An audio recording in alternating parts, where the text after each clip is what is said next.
Mari kita perkatakan 5 arti Pentakosta yang ketiga.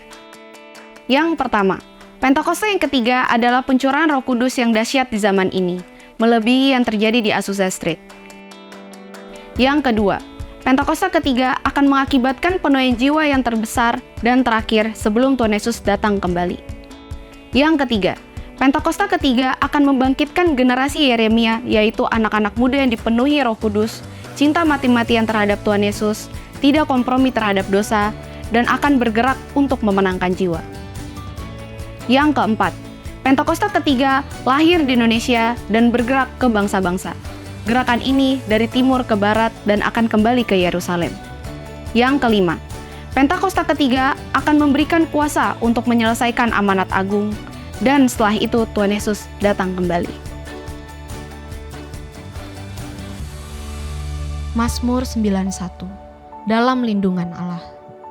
Orang yang duduk dalam lindungan yang maha tinggi dan bermalam dalam naungan yang maha kuasa akan berkata kepada Tuhan, tempat perlindunganku dan kubu pertahananku, Allahku yang kupercayai. Sungguh, dialah yang akan melepaskan engkau dari jerat penangkap burung, dari penyakit sampar yang busuk. Dengan kepaknya, ia akan menudungi engkau. Di bawah sayapnya, engkau akan berlindung. Kesetiaannya ialah perisai dan pagar tembok. Engkau tak usah takut terhadap kedahsyatan malam, terhadap panah yang terbang di waktu siang, terhadap penyakit sampar yang berjalan di dalam gelap, terhadap penyakit menular yang mengamuk di waktu petang. Walau 1.000 orang rebah di sisimu, dan 10.000 di sebelah kananmu, tetapi itu tidak akan menimpamu. Engkau hanya menontonnya dengan matamu sendiri, dan melihat pembalasan terhadap orang-orang fasik. Sebab Tuhan, ialah tempat perlindunganmu. Yang maha tinggi, telah kau buat tempat perteduhanmu. Malapetaka tidak akan menimpa kamu, dan tulah tidak akan mendekat kepada kemahmu. Sebab malaikat-malaikatnya akan diperintahkannya kepadamu untuk menjaga engkau di segala jalanmu. Mereka akan menatang engkau di atas tangannya, supaya kakimu jangan terantuk kepada batu. Singa dan ular tedung akan kau langkahi. Engkau akan menginjak anak singa dan ular naga. Sungguh, hatinya melekat kepadaku, maka aku akan meluputkannya. Aku akan membentenginya sebab ia mengenal namaku. Bila ia berseru kepadaku, aku akan menjawab. Aku akan menyertai dia dalam kesesakan. Aku akan meluputkannya dan memuliakannya. Dengan panjang umur akan kukenyangkan dia, dan akan kuperlihatkan kepadanya keselamatan. Shalom saudara, sebagai umat Kristiani tentu kata shalom tidak asing bagi kita. Shalom berasal dari bahasa Ibrani yang artinya damai sejahtera. Tentunya hal ini tidak lepas dari identitas sebagai umat Kristiani dan setiap orang yang mengikuti Yesus. Seperti yang tertulis dalam Kolose pasal 3 ayat 15. Hendaklah damai sejahtera Kristus memerintah dalam hatimu, karena untuk itulah kamu telah dipanggil menjadi satu tubuh dan bersyukurlah.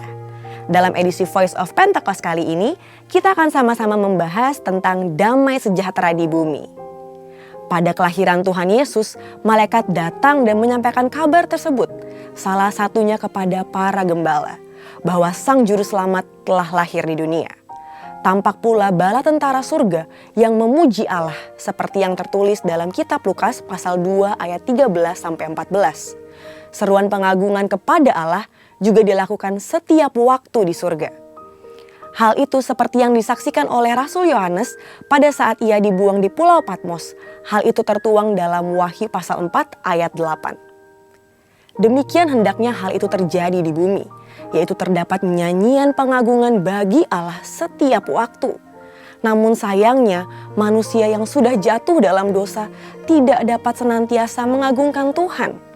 Sebab dalam dosa manusia tidak dapat merasakan damai sejahtera Allah dan merasa takut untuk berhubungan dengan Tuhan. Saudara, karena kasih-Nya bagi kita, Ia datang ke dunia untuk menebus dosa manusia, dan kelahiran Yesus Sang Raja Damai merupakan keselamatan manusia dan bukti damai sejahtera itu nyata. Tuhan Yesus memberitakan Injil, menyembuhkan orang sakit, mengusir setan-setan, dan melatih muridnya untuk melayani. Pada akhirnya, karya yang terbesar adalah mati di kayu salib untuk menebus dosa manusia. Sebab hanya di dalamnya ada pengampunan dan pemulihan hubungan manusia dengan Allah. Setiap orang yang menerima Yesus sebagai juru selamat akan menerima keselamatan yang kekal, dan setiap orang yang percaya akan menerima damai sejahtera. Damai sejahtera di bumi nyata karena adanya pemulihan hubungan orang yang berdosa dengan Tuhan Yesus. Seperti yang tertulis dalam Yohanes pasal 14 ayat 27. Damai sejahteraku tinggalkan bagimu, damai sejahteraku kuberikan kepadamu. Dan apa yang kuberikan tidak seperti yang diberikan oleh dunia kepadamu. Janganlah gelisah dan gentar hatimu. Maka dengan demikian, Tuhan memberikan pesannya kepada murid-muridnya untuk memberitakan Injil ke segala penjuru yang juga dikenal sebagai amanat agung. Dengan kuasa Roh Kudus, para murid memberitakan Injil, menyembuhkan orang sakit, dan mengusir setan-setan. Tuhan berkata bahwa dengan Injil kerajaan diberitakan akan menjadi kesaksian bagi semua bangsa. Namun sampai hari ini, belum semua bangsa mendengar Injil, sehingga amanat agung ini belum selesai. Saat ini, gereja dapat menggunakan kesempatan untuk menyelesaikan amanat agung melalui teknologi.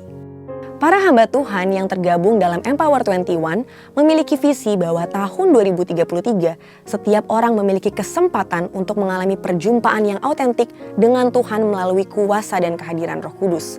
Hal ini berarti setiap orang akan mendengarkan Injil dan setiap murid Kristus harus menjadi saksi dan memberitakan Injil dengan kuasa Roh Kudus dan bukan dengan kekuatan sendiri.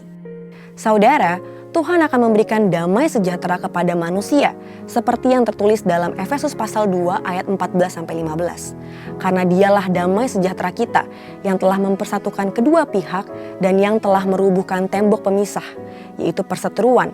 Sebab dengan matinya sebagai manusia, ia telah membatalkan hukum Taurat dengan segala perintah dan ketentuannya untuk menciptakan keduanya menjadi satu manusia baru di dalam dirinya dan dengan itu mengadakan damai sejahtera.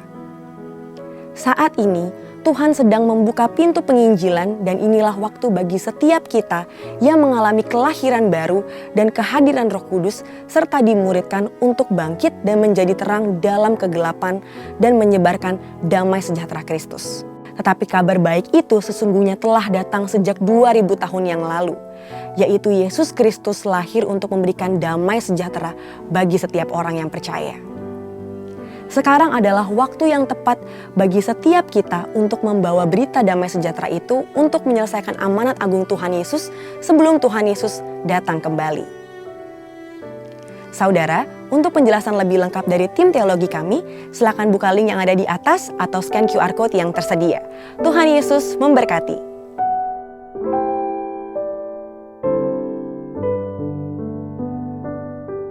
Shalom Bapak Ibu yang dikasihi Tuhan, saudara-saudari di tempat ini, apa kabar?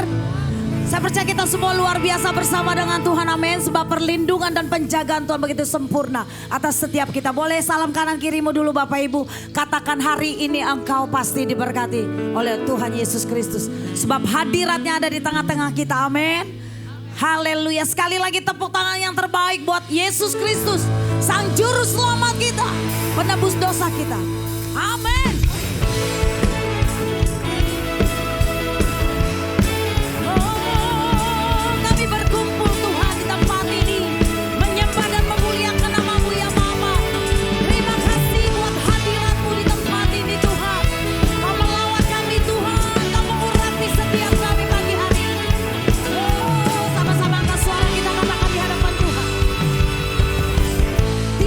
Saatnya kami berkumpul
pujianmu yang terbaik buat Tuhan. Pujian dan kekuatan, kekuasaan, kemuliaan. Keselamatan bagi Allah yang duduk bersama. Kami naikkan pada pujian dan kekuatan, hormat dan kekuatan.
kita berdiri berdoa bagi bangsa kita. Buat Sumatera Bapak Ibu. Katakan Yesus luar biasa. Yesus nama di atas segala. Yesus nama di atas segala nama. Yesus nama mengendalikan segala sesuatunya Tuhan. Yesus nama di atas segala nama. Yesus nama di atas segala nama. Haleluya, kami tinggikan nama-Mu Tuhan. Kami serukan nama-Mu Tuhan. Di dalam nama Yesus sama-sama kita yang percaya katakan amin. Silakan duduk kembali Bapak Ibu yang dikasihi Tuhan.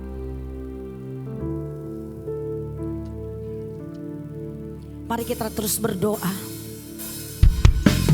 Kita perkatakan Immanuel, Allah yang beserta kita, Allah yang setia kepada kita.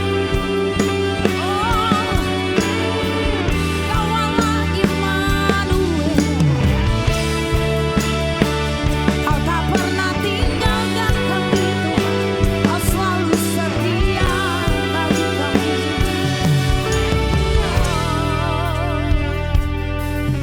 Bapakku datang dan berserah, ku nyatakan Kau yang berkuasa dalam gelap.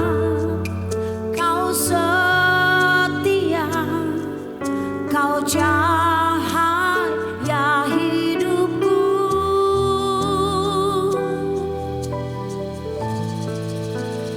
Kau kuatkan aku bertahan. Kau harapan dalam kesesakan. Kau buktikan kesetiaan-Mu Tuhan. Engkau Allah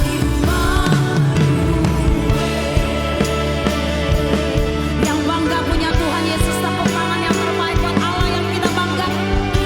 Oh terima kasih Yesus.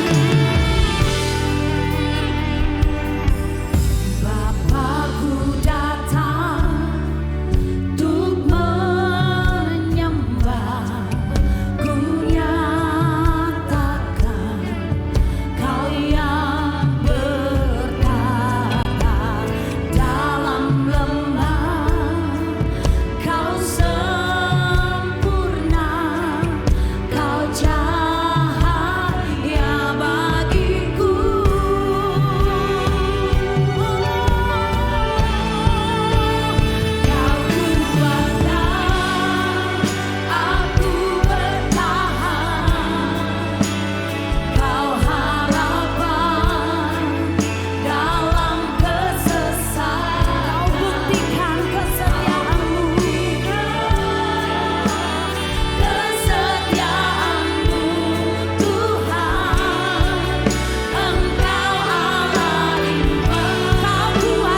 Apapun yang boleh terjadi bagi setiap kami, ajar kami tetap mengucap syukur.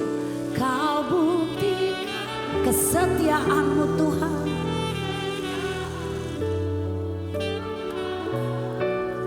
Engkau boleh kencang sekali lagi, lebih kencang lagi. Katakan kau kuatkan, kau kuatkan. Yes.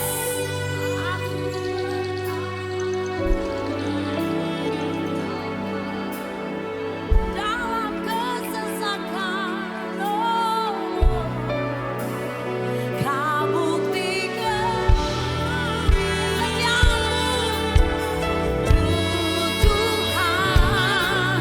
Engkau Allah Immanuel.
Bapa yang setia, Kau gembala yang baik bagi setiap kami.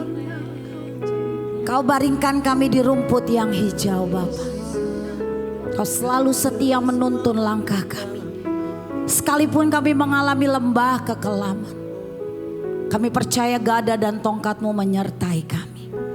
Dan Engkau sendiri yang menyediakan hidangan di hadapan musuh-musuh kami. Terima kasih. Tidak pernah kami melihat anak-anak Tuhan yang mengandalkan Tuhan ditinggalkan. Tuhan setia, Tuhan mulia. Terima kasih. Mari sekali lagi angkat kedua tanganmu Bapak.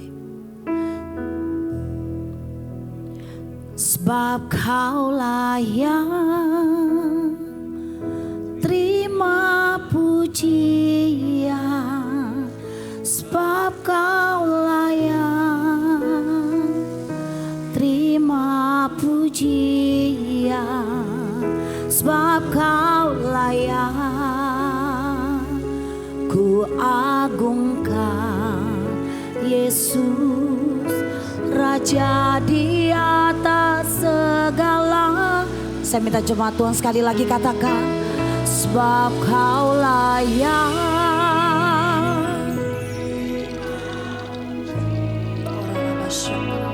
Sebab Kau layak terima pujian. Yes Lord. Kau layak terima pujian Bapa. Yesus, Raja di atas segala raja. Saya undang kita sama-sama bangkit berdiri. Oh, sebab Kau layak terima pujian, sebab Kau layak terima pujian, sebab Kau layak ku agungkan Yesus, Raja di atas segala raja. Sekali lagi tepuk tangan yang terbaik buat Tuhan kita yang luar biasa. Sebab Kau layak terima pujian, sebab Kau layak terima puji, sebab Kau layak Tuhan.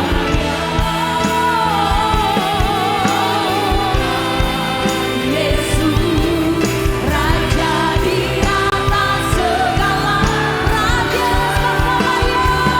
Sebab Kau layak terima pujian, sebab Kau layak.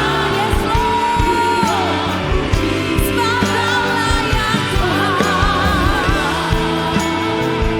Ku agungkan Yesus, Raja di atas segala raja.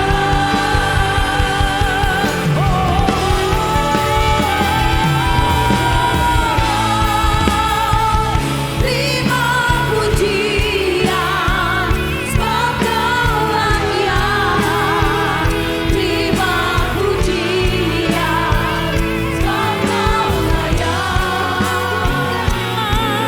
Agungkan Yesus, Raja di atas segala raja, di atas segala raja, Raja di atas segala raja, di atas segala raja, Raja di atas segala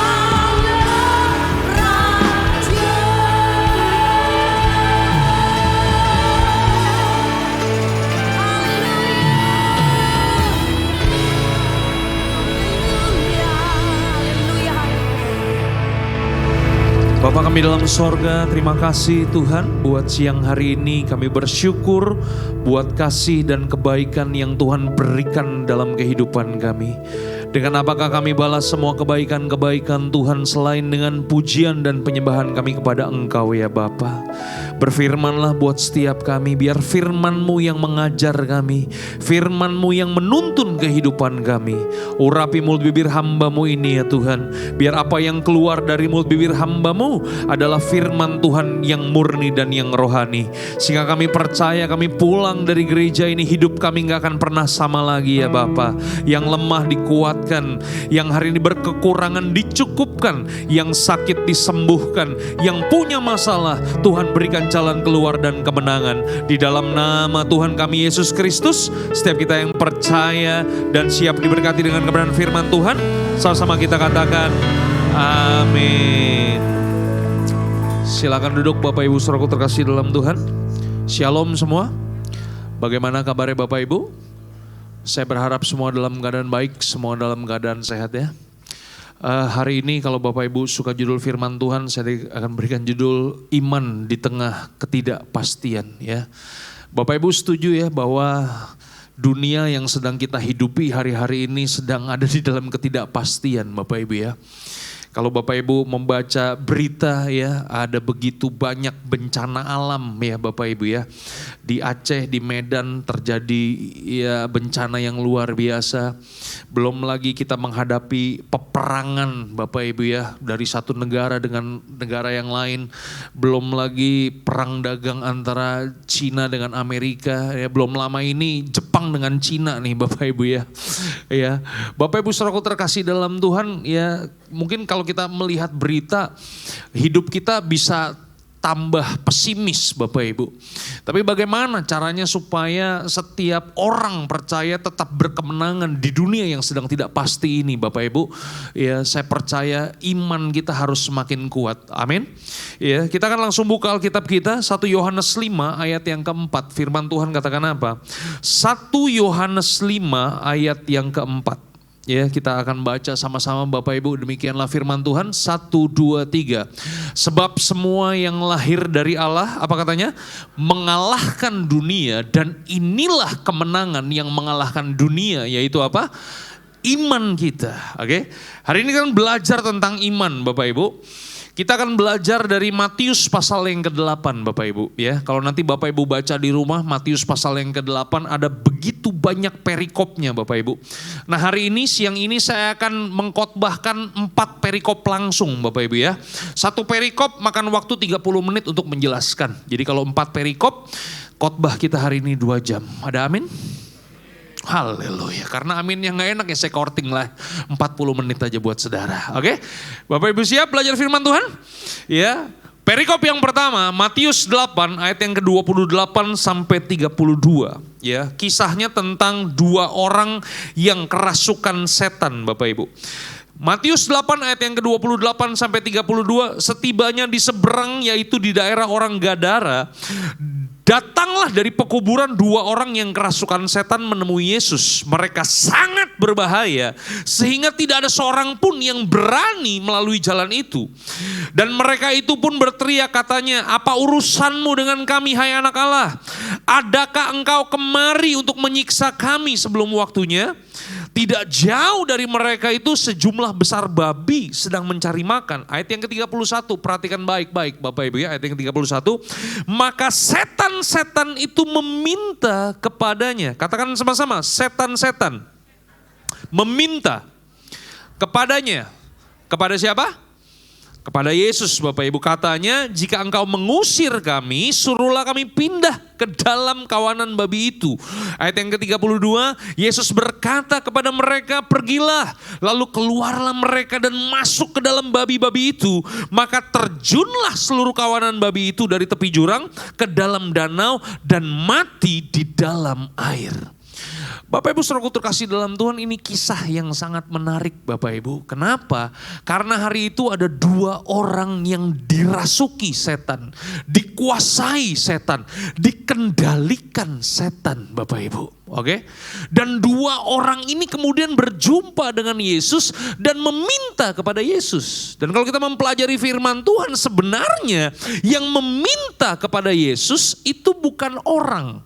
Yang meminta kepada Yesus adalah setan-setan yang meminta kepada Yesus. Oke? Kalau saya boleh pakai bahasa yang mudah, bahasa yang gampang, yang dimengerti oleh kita, setan-setan meminta kepada Yesus sama dengan setan-setan berdoa kepada Yesus. Bisa dipahami Bapak Ibu? Ini saya nanya, bisa dipahami minimal begini-begini atau begini-begini. Bapak Ibu jangan diam-diam aja. Bisa dipahami Bapak Ibu? Oke, jadi setan-setan berdoa kepada Yesus. Nah, yang lebih menarik lagi adalah Yesus menjawab doa daripada setan-setan itu. Ya, Bapak Ibu di sepanjang Alkitab, Bapak Ibu perjanjian baru, saya belum pernah ya baca setan berdoa minta kepada Yesus. Tapi yang luar biasa di kisah ini, Yesus mengabulkan doa daripada setan-setan itu Bapak Ibu. Dari sini kita belajar apa Bapak Ibu? Dari sini kita belajar Bapak Ibu, setan minta aja, setan berdoa, Tuhan kabulkan. Apalagi saudara, orang percaya, orang beriman kepada Tuhan. Saya percaya, saudara minta, Tuhan juga bisa jawab buat saudara. Yang mengerti katakan haleluya. Ada amin Bapak Ibu? Kalau kita lebih dalam lagi Bapak Ibu ya, 2 orang kerasukan setan. Katakan sama-sama 2 orang. Kerasukan setan. Kerasukan setan ini kan dikendalikan setan, dikuasai setan ya Bapak Ibu ya. Menurut Bapak Ibu 2 orang yang kerasukan setan ini kira-kira dia bisa punya iman kepada Yesus gak? Halo? Orang kalau kerasukan setan, tiba-tiba wah 10.30 gue mau ke HOB mau ibadah kebaktian. Ada yang begitu gak kira-kira? Gak ada Bapak Ibu. Amin Bapak Ibu. 2 orang ini gak mungkin punya iman kepada Yesus Bapak Ibu. Dari sini kita belajar apa? Orang yang gak punya iman aja meminta kepada Yesus. Yesus jawab doanya. Yesus jawab permintaannya. Apalagi saudara yang beriman dan percaya kepada Yesus. Yang mengerti katakan amin. Kenapa Yesus menjawab doa orang yang tidak beriman kepada dia? Kenapa Yesus mengabulkan permintaan orang yang gak percaya kepada dia? Karena 2 orang yang kerasukan setan ini, mereka tetap berharga di hadapan Tuhan Bapak Ibu. Yang mengerti katakan haleluya. Ada amin Bapak Ibu?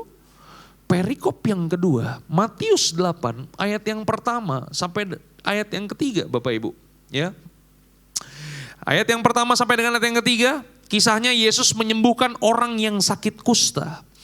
Setelah turun dari bukit, orang banyak berbondong-bondong mengikuti dia. Maka datanglah seorang yang sakit kusta katanya, lalu sujud menyembah dia dan berkata, Tuhan, jika Tuhan mau, Tuhan dapat mentahirkan aku. Lalu Yesus mengulurkan tangannya, menjamah orang itu dan berkata, aku mau, jadilah engkau tahir. Seketika itu juga tahirlah orang itu daripada kustanya. Hari itu ada orang kusta Bapak Ibu. Orang kusta di zaman Yesus tuh orang yang gak punya masa depan. Kenapa? Karena penyakitnya yang menjijikan Bapak Ibu. Penyakitnya yang menular sehingga orang-orang kusta ini mereka gak boleh tinggal di dalam kota. Mereka disingkirkan. Tinggal mereka di mana? Di luar pintu gerbang Bapak Ibu. Bapak Ibu pernah lihat orang yang sakit kusta? Orang kalau kena sakit kusta Bapak Ibu, bagian tubuhnya itu bisa membusuk dan bisa copot dengan sendirinya Bapak Ibu. Halo? Makanya kalau Bapak Ibu baca dalam perjanjian lama, ada seorang jenderal bernama Naaman Bapak Ibu. Dari sebuah kerajaan adidaya Bapak Ibu. Tapi di balik jubah jenderalnya, Naaman punya sakit kusta, menderita Bapak Ibu. Nah hari itu ada orang kusta Bapak Ibu datang kepada Yesus. Orang kusta ini berkata begini, Tuhan, kalau engkau mau, engkau dapat mentahirkan aku. Bapak Ibu saudaraku terkasih dalam Tuhan. Berapa banyak Bapak Ibu di antara kita ketika kita berhadapan dengan masalah, ketika kita berhadapan dengan ketidakpastian, ketika kita berhadapan di persimpangan jalan, Mentalitas kita mirip dengan orang kusta. Kita punya banyak pengetahuan tentang Tuhan. Tiap minggu kita belajar Tuhan dahsyat, Tuhan luar biasa, Jehovah Rafa, Jehovah Jireh. Kita punya semua pengetahuan. Tapi begitu kita berhadapan dengan masalah, kita berdoa kepada Tuhan, apakah Tuhan masih mau nolongin saya? Halo, saya mau kasih tahu kepada saudara bahwa Tuhan itu bukan manusia, Bapak Ibu. Manusia ada kalanya tidak bisa diandalkan. Betul gak sih? Tuhan bukan hanya sekedar punya kemampuan untuk menolong saudara. Tapi juga Tuhan mau nolongin saudara. Halo? Firman Tuhan berkata, kalau Tuhan mau, Tuhan dapat mentahirkan aku. Alkitab berkata, Yesus menjawab orang kusta itu, aku mau ditumpang tangan sama Yesus. Sembuh, katakan saya sembuh. Bapak Ibu lihat, orang yang kerasukan setan gak punya iman sama sekali Bapak Ibu. Doanya dijawab. Orang yang sakit kusta punya iman, cuman kecil. Ditahirkan sama Yesus, yang mengerti katakan amin. Perikop yang ketiga, Matius 8. Kita akan lihat murid-murid Yesus. Matius 8 ayat yang ke-23 sampai 26. Ya, firman Tuhan katakan apa? Ya, ayat yang ke-23, lalu Yesus naik ke dalam perahu dan murid-muridnya pun mengikutinya. Ayat yang ke-24, sekonyong-konyong mengamuklah angin ribut di danau itu, sehingga perahu itu ditimbus gelombang, tetapi Yesus tidur. Ayat 25, maka datanglah murid-muridnya membangunkan dia, katanya, Tuhan, tolonglah kita binasa. Ayat yang ke-26, kita baca sama-sama, 1, 2, 3. Ia berkata kepada mereka, mengapa kamu takut? Kamu yang kurang percaya. Lalu bangunlah Yesus menghardik angin dan danau itu. Dan danau itu menjadi teduh sekali. Sekarang murid-murid Yesus, Bapak Ibu. Murid-murid Yesus adalah orang-orang yang senantiasa bersama-sama dengan Yesus. Kemana Yesus pergi, murid-murid di belakangnya ngintilin Yesus, Bapak Ibu. Yesus ditraktir makan, menurut Bapak Ibu. Kecipratan gak tuh murid-muridnya? Kecipratan, Bapak Ibu. Yesus bikin mujizat, murid-muridnya lihat gak? Lihat pakai mata kepala sendiri, Bapak Ibu. Tapi begitu murid-murid ketemu dengan badai, maka apa yang terjadi? Murid-murid ketakutan, kehilangan kepercayaan. Sama dengan orang Kristen zaman now, Bapak Ibu. Badai datang, krisis datang, ketidakpastian datang, masalah datang. Kalau kebaktian sih rajin Bapak Ibu ya. Hari Senin ibadah pemuridan. Hari Selasa Bible study. Hari Rebo kebaktian tengah minggu. Hari Kamis ibadah pria sejati. Ibadah wanita sejati, wanita bijak. Hari Jumat ibadah komsel. Hari Sabtu ikut lagi ibadah kebaktian pemuda. Hari Minggu, waduh cuman sekolah minggu aja saudara gak datang. Itu pun karena dilarang. Kalau diperbolehkan mungkin saudara masuk juga ibadah sekolah minggu. Kebaktian dahsyat Pak. Begitu berhadapan masalah, imannya kicep. Mirip murid Yesus. Padahal kemana sama-sama Pak. Lihat mujizat, lihat sendiri Pak. Kena badai, ketakutan, kehilangan kepercayaan. Coba lihat samping kanan, samping kiri. Katakan, bukan kamu kan orangnya. Ya bukan saudara, nggak ada di sini, ada di gereja sebelah, di Puri Indah Mall. Oh enggak ya, sama aja. Yang mengerti katakan haleluya. Ya, ada amin Bapak Ibu. Nih iman murid-murid, aduh tempe banget Bapak Ibu. Padahal mereka bersama-sama dengan dia. Saya mau tolong dijawab ya, bisa boleh? Boleh nggak nih? Menurut Bapak Ibu, kalau Yesus tenggelam, murid-murid ikut tenggelam nggak? Pertanyaan saya yang kedua. Mungkinkah Yesus tenggelam? Jawaban saudara agak kurang konsisten dari tadi saya lihat. Hah? Murid Yesus mana mungkin tenggelam Bapak Ibu? Betul gak sih? Itu dia. Tapi murid-murid udah ketakutan, kehilangan kepercayaan. Itu sebabnya waktu Yesus bangun, Yesus gak langsung teduhin dulu badainya. Dia marahin dulu muridnya. Mengapa engkau takut? Hai engkau yang kurang percaya. Halo? Ini iman murid-murid emang keterlaluan Pak. Nanti saudara baca di rumah ya, Matius pasal yang ke-14. Murid-murid itu kasih makan 5.000 orang. Berapa orang? Itu laki-laki, belum termasuk perempuan sama anaknya. Kalau satu laki-laki punya satu istri, punya satu anak, berapa orang dikasih makan? 15.000. Mereka makan icip-icip atau sampai kenyang? Ini lu cobain bro. Itu icip-icip ya kan. Kalau makan sampai kenyang tuh sampai ada amin? Sisa berapa bakul? Sisa 12 bakul Bapak Ibu. Oke? Itu Matius pasal 14. Cuman beda satu pasal. Berapa pasal? Satu pasal. Matius pasal yang ke-15. Hari itu murid-murid berhadapan dengan 4.000 orang. Berapa orang? 4.000 orang. Menurut Bapak Ibu lebih gampang melayani yang 5.000 apa yang 4.000? Ya gampang yang 4.000 dong, betul gak? Mereka udah punya pengalaman kasih makan yang 5.000. Berhadapan dengan 4.000. Lebih gampang, lebih mudah. Mereka udah lihat mujizat makan sampai kenyang 5.000 orang. Sekarang mereka berhadapan dengan 4.000 orang. Saudara tahu bagaimana respon murid-murid berhadapan dengan 4.000 orang? Matius 15 ayat yang ke-33, firman Tuhan katakan apa? Kita baca sama-sama. Matius 15 ayat yang ke-33. Demikianlah firman Tuhan, kita baca sama-sama. 1, 2, 3. Kata murid-muridnya kepada Yesus, bagaimana di tempat sunyi ini kita mendapat roti untuk mengenyangkan orang banyak yang begitu besar jumlahnya. Cuman beda satu pasal Bapak Ibu. Imannya gak bertumbuh sama sekali. Halo, Bapak Ibu lihat ya. Orang yang kerasukan setan imannya nol. Zong, gak punya iman. Iman orang yang sakit kusta punya iman tapi imannya kecil. Murid-murid Yesus punya iman.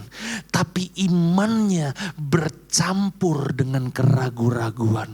Tapi saudara lihat ya, Yesus tetap menolong murid-muridnya. Halo, yang mengerti katakan amin. Perikop yang keempat yang terakhir. Kisahnya tentang perwira di Kapernaum Bapak Ibu. Matius 8 ayat yang ke-5 sampai dengan ayat yang ke-10. Firman Tuhan katakan apa? Ayat yang ke-5 sampai dengan ayat yang ke-10 perhatikan baik Bapak Ibu. Ya. Ketika Yesus masuk ke Kapernaum, datanglah seorang perwira mendapatkan dia dan memohon kepadanya. Tuan, hambaku berbaring di rumah karena sakit lumpuh dan dia sangat menderita. Yesus berkata kepadanya, aku akan datang menyembuhkannya.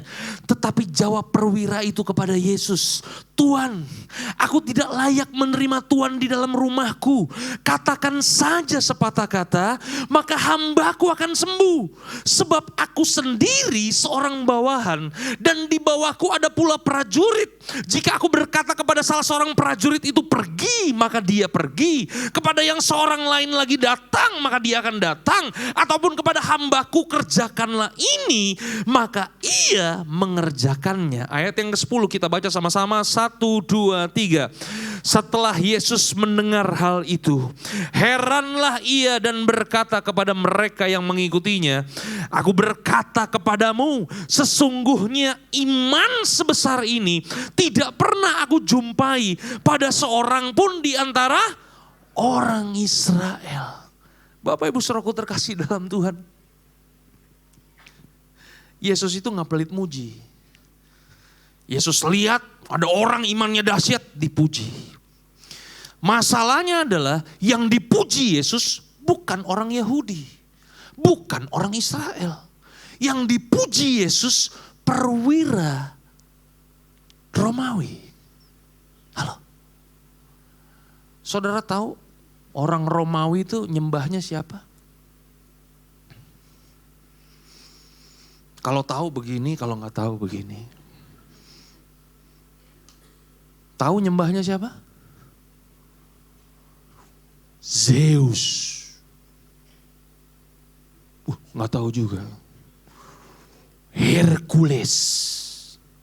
Bukan preman Tanah Abang. Manusia setengah dewa, setengah manusia. Tahu ya? Mereka tuh nyembahnya dewa-dewa Bapak Ibu. Halo?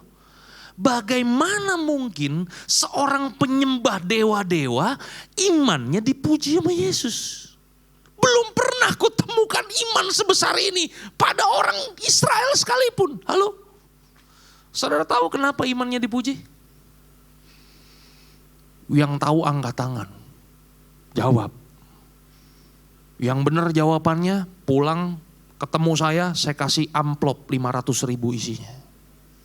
Itu kalau benar, kalau salah saudara yang mesti kasih saya angpau 500.000. Keadilan sosial bagi seluruh rakyat Indonesia.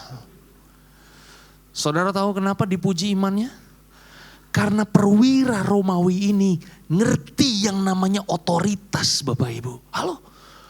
Dia seorang bawahan. Dan di bawah dia ada bawahan juga. Kalau dia ngomong kepada bawahannya pergi, datang, kerjakan ini Bapak Ibu. Halo?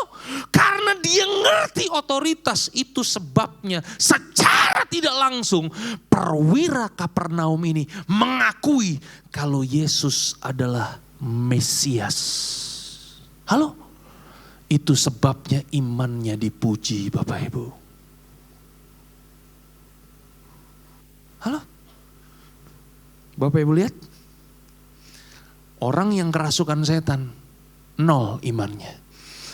Orang yang sakit kusta, kecil imannya. Murid-murid Yesus punya iman bercampur dengan keraguan-raguan. Perwira di Kapernaum punya iman yang besar. Halo? Kalau gitu Pak Pendeta, harusnya kita punya iman sebesar biji sesawi atau punya iman yang besar? Yang mana yang benar? Yang sesawi.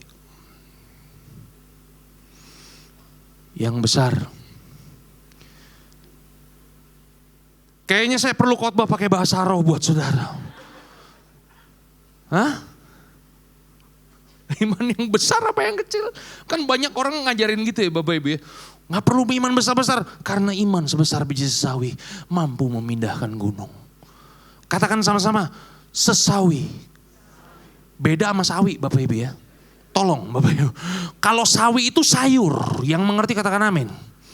Kalau sesawi, wah, benih sesawi itu adalah biji yang paling kecil dari segala jenis tumbuhan Bapak Ibu. Tapi benih yang kecil ini Bapak Ibu, kalau jatuh ke dalam tanah, kemudian dia bertumbuh, maka apa yang terjadi? Itu pohonnya bisa menyerupai semak atau bisa jadi pohon gede Bapak Ibu. Dan burung-burung mampu menemplok di pohon itu Bapak Ibu. Jadi apa yang dimaksud dengan iman sebesar biji sesawi? Bukan iman yang kecil. Kalau iman yang kecil sama dong dengan iman orang kusta. Halo? Iman biji sesawi itu adalah iman yang selalu senantiasa bertumbuh dan semakin dewasa. Itu iman sebesar biji sesawi. Jadi iman mesti kecil apa gede? Katakan sebelah kanan, sebelah kiri. Jangan punya iman kecil, punya iman yang gede. Yang mengerti katakan haleluya. Katakan sebelah kanan, sebelah kiri, gede dan dewasa. Karena ada juga gede wibutun Bapak Ibu ya kan.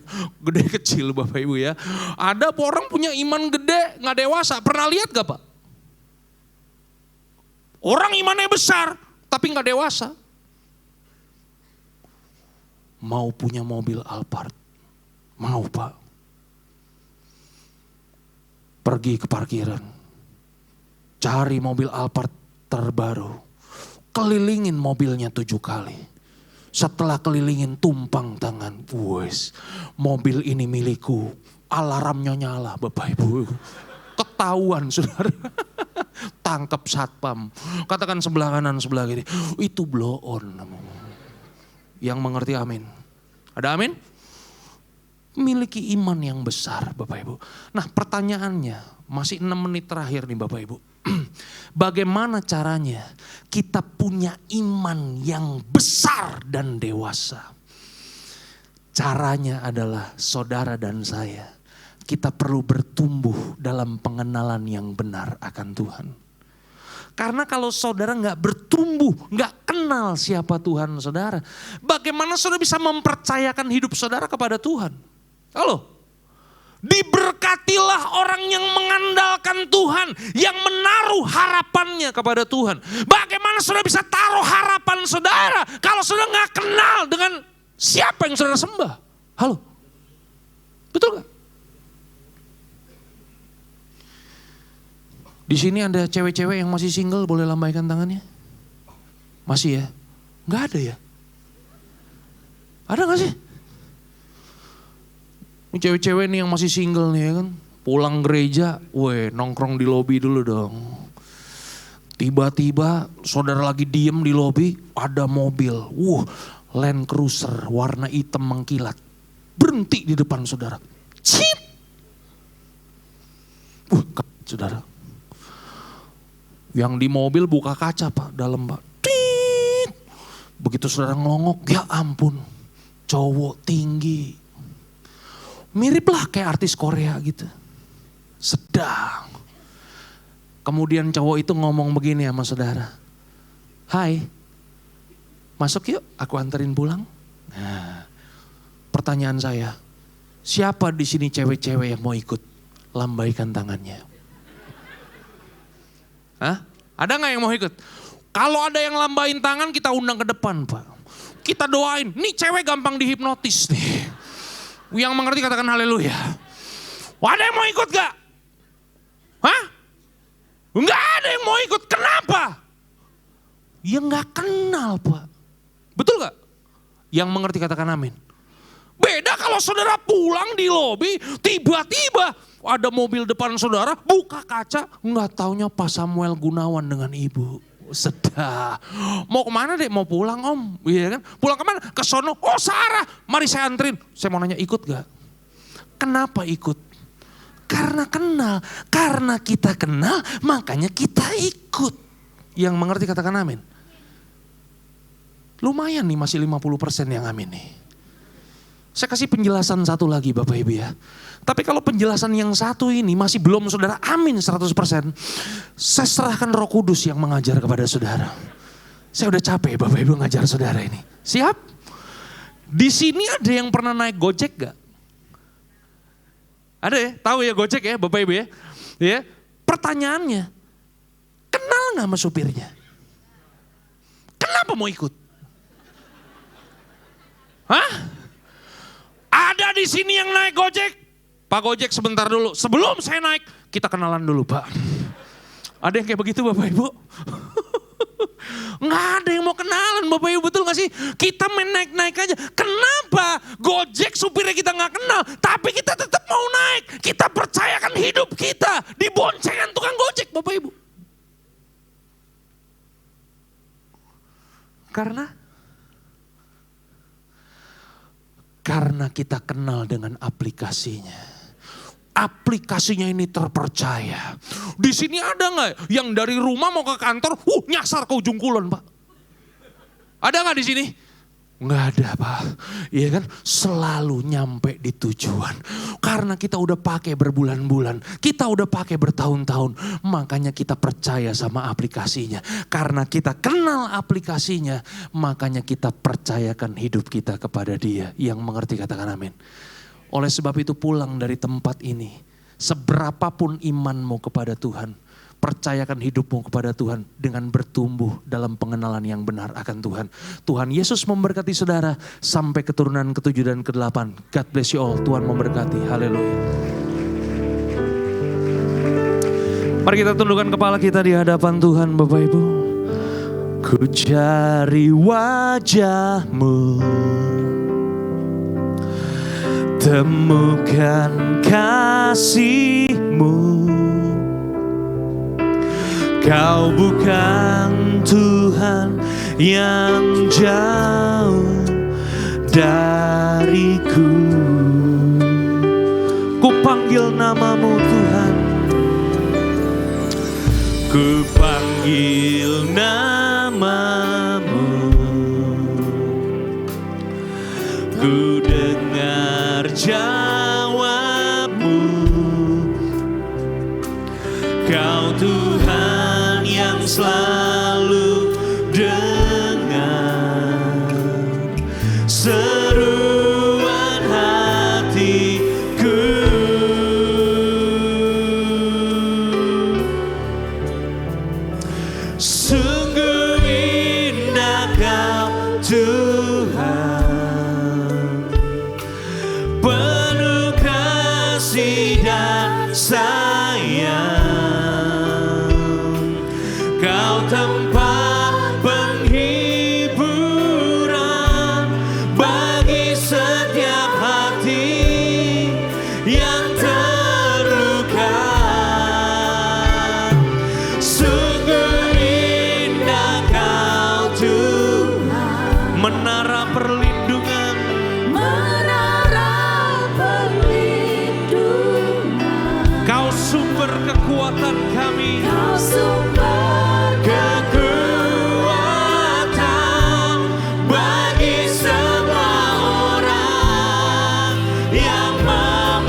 Bapak Ibu boleh buka mata.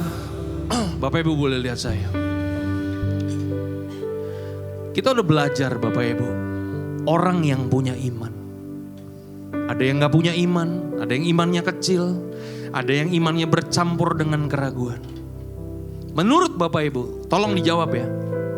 Menurut Bapak Ibu, kalau kita ngelihat dari kacamata dunia. Kacamata apa? Dunia.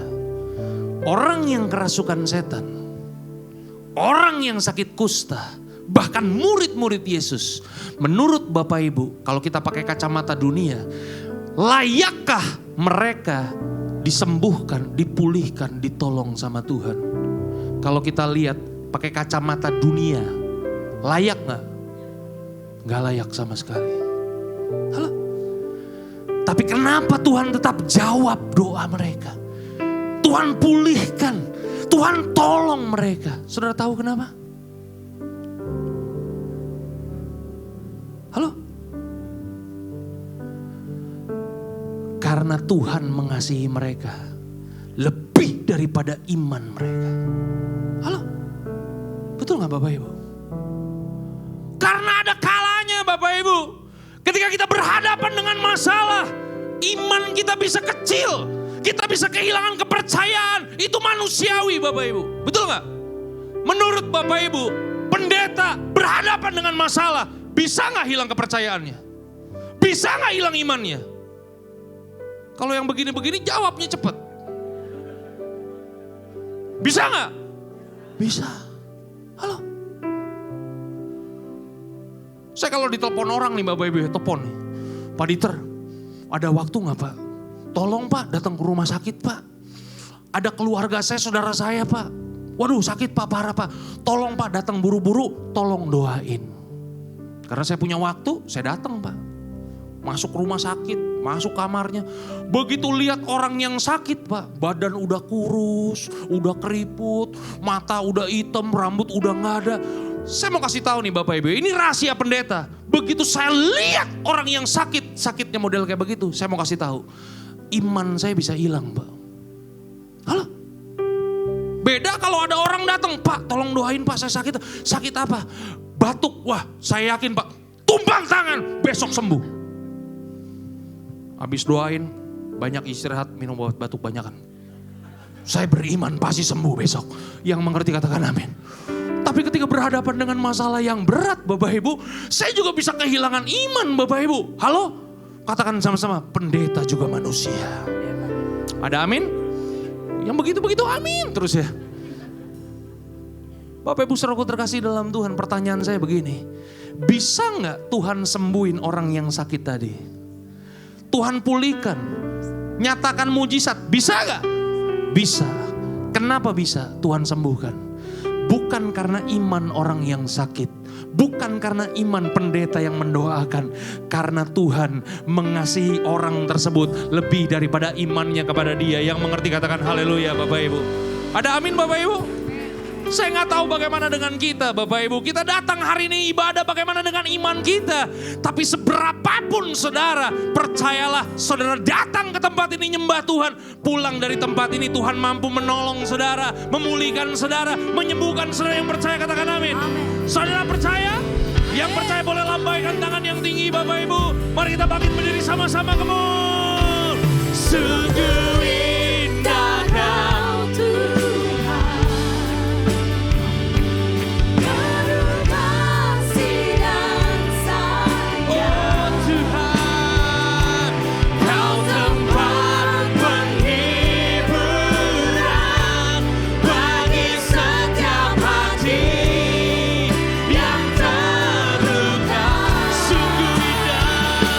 Sungguh indah Kau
Bapa, di dalam nama Tuhan kami Yesus Kristus, hamba-Mu telah menyampaikan firman Tuhan.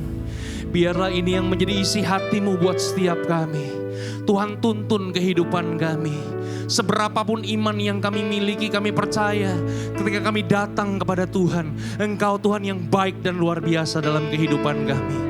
Biar kami pulang dari tempat ini, segala berkat-berkat rohani Tuhan curahkan dalam kehidupan kami.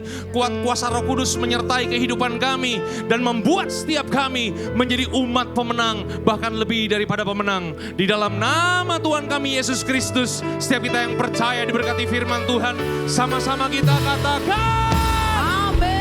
God bless you. Haleluya. Mari kita memberikan persembahan. Sebelum itu, mari kita berdoa.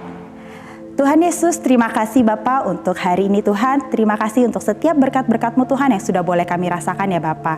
Tuhan Yesus, saat ini kami ingin memberikan persembahan. Biar Tuhan kami berikan Tuhan setiap persembahan ini Tuhan dengan kerelaan hati. Kau berkati setiap persembahan ini ya Bapa. Berkati juga Tuhan setiap orang-orang yang mengelolanya Tuhan. Biar setiap persembahan ini Tuhan boleh terkelola dengan baik. Terima kasih Tuhan Yesus, kami memberi dengan sukacita. Di dalam nama Tuhan Yesus kami telah berdoa. Amin. Bagi saudara yang memberikan persembahan, saudara dapat mentransfer ke nomor rekening yang ada atau men-scan QR Code yang tersedia di layar dan juga di kursi saudara. Dan bagi saudara yang memerlukan amplop persembahan, saudara dapat melambaikan tangan sehingga Asher dapat membantu saudara. Tuhan Yesus memberkati, selamat memberi.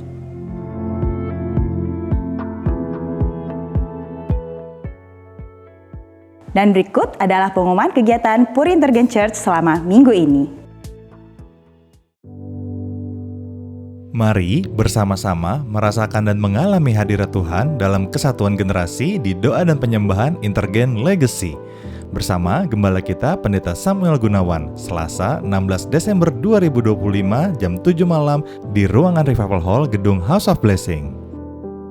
Hai wanita-wanitanya Tuhan, ibadah Women in Christ diliburkan dan akan kembali pada Kamis 8 Januari 2026 bersama Janet Glow dan tim. Kita akan memuji dan menyembah Tuhan di GBU Purinda Mall Basement G4 Zona Merah. Shalom semuanya, aku Nadine, aku Catherine, kita dari DNA Community. Kami mau mengajak teman-teman dari SMP sampai kuliah untuk merayakan ibadah Natal bersama DNA Community. Ibadah Natal ini akan dilaksanakan pada Sabtu tanggal 20 Desember dari jam 12.30 hingga 4 sore. Nah, ibadah ini pastinya bakal seru banget karena kita bakal ada candlelight service, door prize, dan juga photo booth. Jangan lupa ya, Sabtu tanggal 20 Desember. So, see you there! Merry Christmas!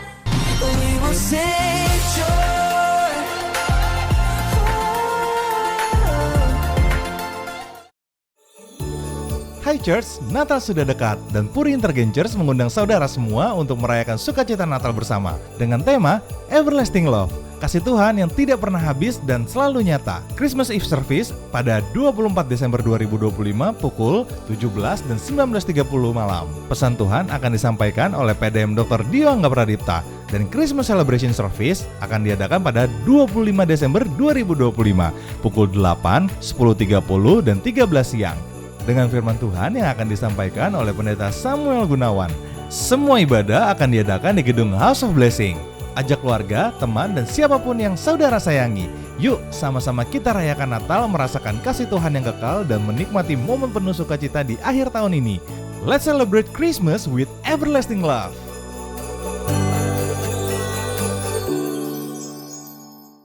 Puri Intergen Church membuka kelas baru pengajaran kehidupan orientasi melayani. Kelas ini akan diadakan on-site dalam 7 kali pertemuan yang akan dimulai dari Sabtu 17 Januari sampai 14 Maret 2026 di Revival Hall Gedung House of Blessing. Daftarkan diri saudara dengan cara scan QR Code yang tersedia atau hubungi nomor 0811 9282 899 untuk informasi lebih lanjut. Peserta diwajibkan memiliki buku KOM 100 berbentuk fisik yang dapat dibeli di toko buku online.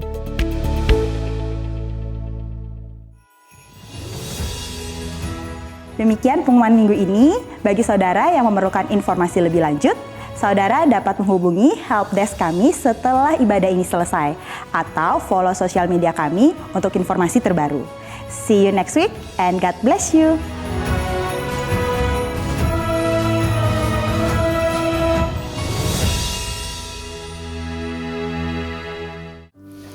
Kita akan pulang dengan berkat Tuhan. Saya undang kita semua bangkit berdiri. Kita satukan hati, kita berdoa. Bapa mengucap syukur buat berkat-Mu yang terbaik. Di hari ini kami semua boleh diberi kesempatan untuk mendengarkan kebenaran firman-Mu. Bahkan kami berdoa untuk hamba-Mu yang setia, Pastor Dieter yang telah Engkau kirim di tempat ini. Kami percaya tanda heran dan ajaib menyertai hamba-Mu ini, sehingga nama-Mu semakin dipermuliakan dan banyak jiwa dimenangkan. Sebab itu mari kekasih-kekasih Tuhan, umat pilihan Tuhan, angkatlah kedua tangan kita.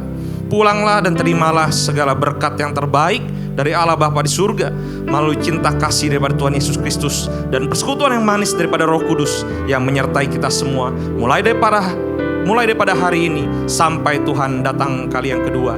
Hanya di dalam nama Tuhan Yesus Kristus kita semua yang percaya telah menerima kebaikan Tuhan. Sama-sama katakan amin. Happy Sunday, Tuhan Yesus memberkati.